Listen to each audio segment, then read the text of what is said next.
This is the WWE NXT June 11th, 2024 full show results video, and the show starts when Kalani Jordan makes her entrance with the NXT Women's North American Championship over her shoulder and gets on the mic. She speaks of the struggle of the match and how all 6 of them are a bit beat up now, and how she'll remember retrieving the title for the rest of her life. It's an honor to be the first champion, and it's up to her to create the importance of this title. There are a lot of extremely talented women in that locker room, but she's going to prove that no one does it like Lani. Jada Parker interrupts her, and says the only thing Jordan proved is that she can climb a ladder like a squirrel, and when she handles Mia Yim she's gonna take that title.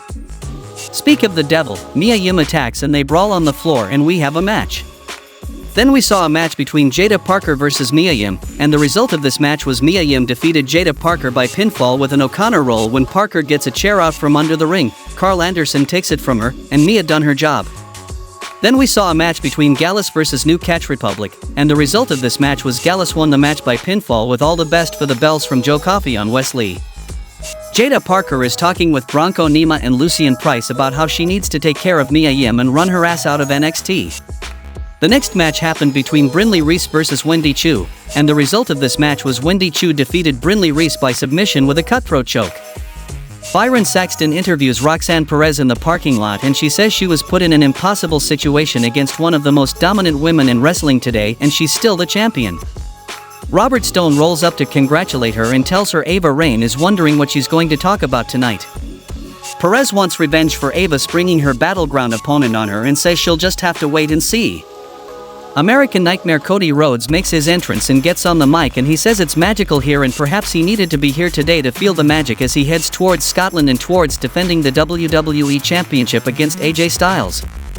He says AJ Styles has been IWGP Heavyweight Champion, NWA World Heavyweight Champion, and WWE Champion, but one thing that's sure is he's going to say I quit on Saturday. Trick Williams comes and says instead of chasing something they've wanted for so long, they have it and people are attacking them, so he asks Rhodes how he deals with all this. Cody holds his title up on his shoulder and says part of it is that there's always another mountain to climb, but he doesn't want to get ahead of himself here, because he's been granted the authority to let Trick know who his next challenger is going to be. Next week they're gonna do a 25-man battle royal to determine a new #1 contender, and you might know some of them, but some of them will be from different locker rooms, and he wishes Trick good luck.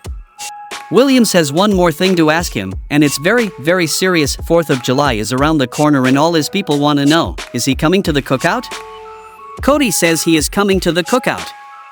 They shake on it and embrace, and Trick calls for Rhodes music. Then we saw a Singapore cane match between Dante Chen versus Lexis King, and the result of this match was Lexis King won the match by pinfall with a scepter-assisted coronation. The next match happened between Eddie Thorpe versus Tavian Heights, and the result of this match was Eddie Thorpe won the match by pinfall with a brainbuster.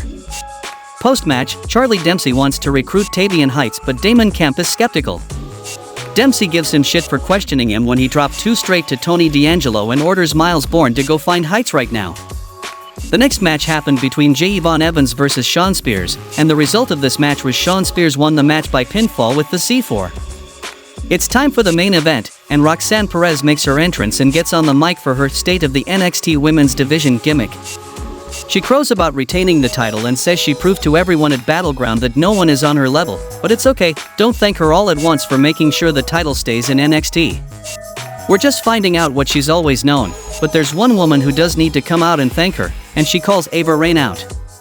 Ava Raine comes and says she had a feeling this would happen and she'll congratulate her, but she's not going to thank her for something that should be part and parcel of being a great champion, and Roxanne says there's not one woman who can take the title from her.